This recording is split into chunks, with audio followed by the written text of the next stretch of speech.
Olá pessoal, tudo bem? Aqui é o Alisson. Eu vou resolver as questões do PET de Química da terceira semana.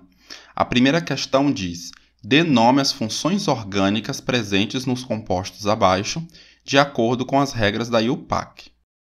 Quando ele fala assim, dê nome às funções orgânicas são hidrocarboneto, aldeído, cetona, ácido carboxílico, éter e por aí vai. Só que ele está falando também de regras da IUPAC. As regras da IUPAC são usadas para dar nome aos compostos e não às funções orgânicas.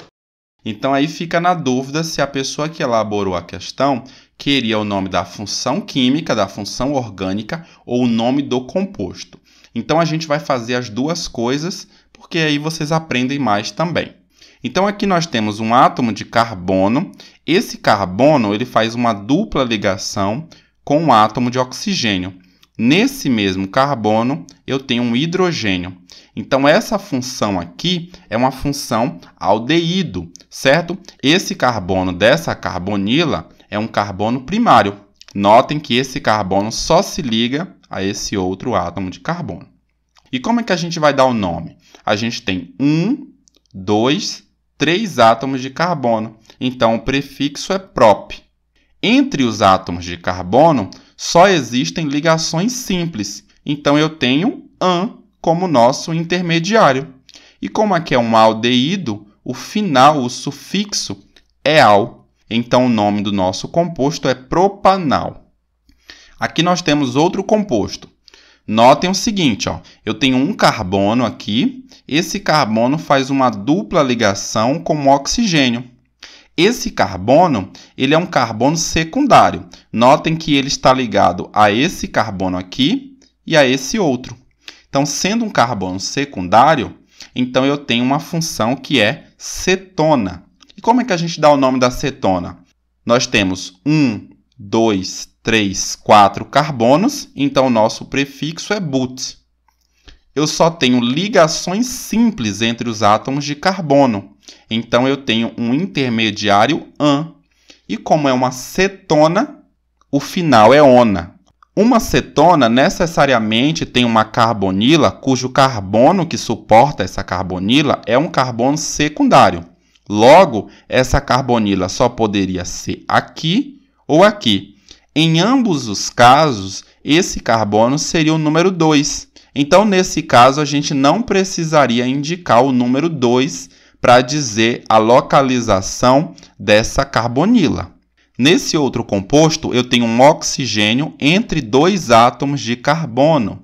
Então, nesse caso, eu tenho a função éter. E como é que a gente dá o nome do composto éter? Então, a gente localiza os dois grupos que estão ligados ao oxigênio. Eu tenho esse grupo aqui, CH3, e esse outro grupo aqui, CH2, CH3. A gente começa pelo grupo que tem o menor número de átomos de carbono, que é esse aqui, Quantos átomos de carbono eu tenho? Apenas um. Então, eu vou escrever met. E a gente vai, então, indicar o oxi e agora o nome do hidrocarboneto correspondente a essa outra parte aqui, Como são 2 átomos de carbono, nós temos o etano. Então, o nome do composto é metoxietano. Nesse último composto, nós temos um carbono que faz uma dupla ligação com o oxigênio. E nesse mesmo carbono, nós temos um oxigênio que também se liga a um outro grupo orgânico. Então, essa função química aqui é o éster. Ele é o produto orgânico entre um ácido carboxílico e um álcool. Nessa parte aqui que veio do ácido carboxílico, eu tenho 1, 2, 3 átomos de carbono. Qual é o hidrocarboneto correspondente a 3 átomos de carbono? É justamente o propano. Lembrem, prop, 3 átomos de carbono. Eu adiciono o ato para indicar o éster, D, e agora a gente vai para essa parte aqui que veio do álcool. O CH3 é uma metila. Então, metila. Qual é o nome do composto? Propanoato de metila.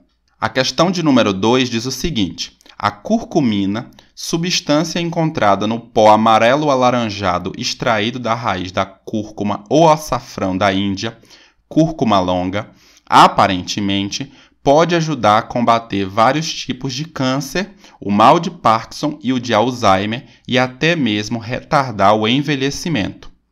Usada há 4 milênios por algumas culturas orientais, apenas nos últimos anos passou a ser investigada pela ciência ocidental. Quais as funções orgânicas oxigenadas podemos encontrar na fórmula da curcumina?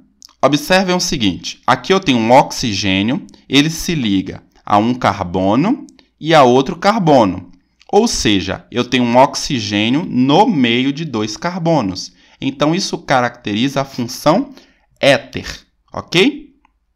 E aqui, aqui embaixo eu tenho um grupo OH, um grupo hidroxila, ligada diretamente a um anel aromático. Notem que eu tenho um anel aqui de 6 membros e eu tenho dupla, simples, dupla, simples, dupla, simples. Então, quando eu tenho um OH ligado diretamente a um anel aromático, eu tenho a função fenol. Do outro lado, eu tenho situação semelhante. Eu tenho um oxigênio no meio de 2 átomos de carbono.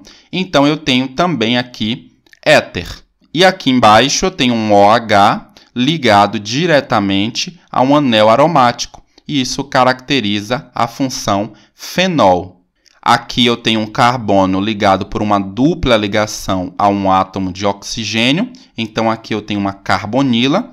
E esse átomo de carbono é um carbono secundário. Notem que esse carbono está ligado a esse e a esse. Então, aqui eu tenho uma cetona. Aqui eu tenho um grupo OH, uma hidroxila, ligado a um carbono insaturado. Notem que esse carbono aqui, ele está fazendo uma dupla ligação com esse outro átomo de carbono.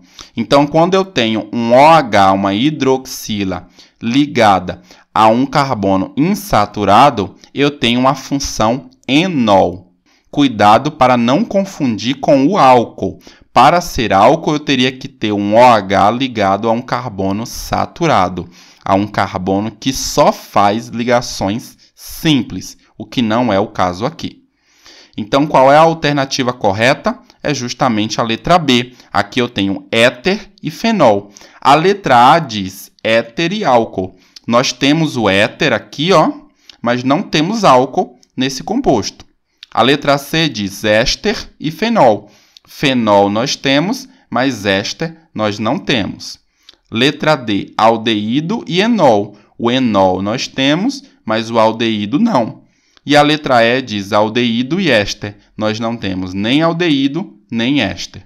A questão de número 3 diz o seguinte: o biodiesel é um biocombustível obtido a partir de fontes renováveis, que surgiu como alternativa ao uso do diesel de petróleo para motores de combustão interna. Ele pode ser obtido pela reação entre triglicerídeos, presentes em óleos vegetais e gorduras animais, entre outros, e álcoois de baixa massa molar, como metanol ou etanol, na presença de um catalisador de acordo com a equação química.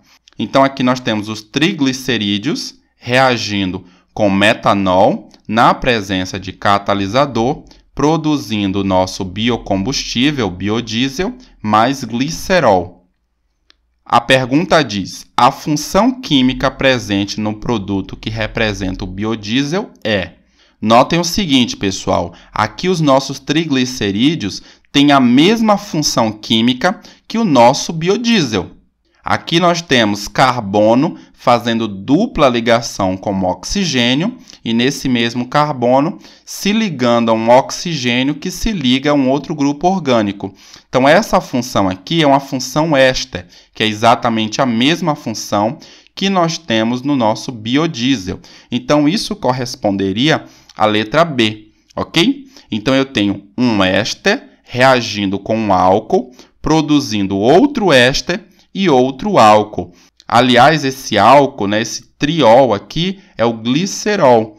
Essa reação, partindo de um éster para produzir outro éster, é o que a gente chama de transesterificação.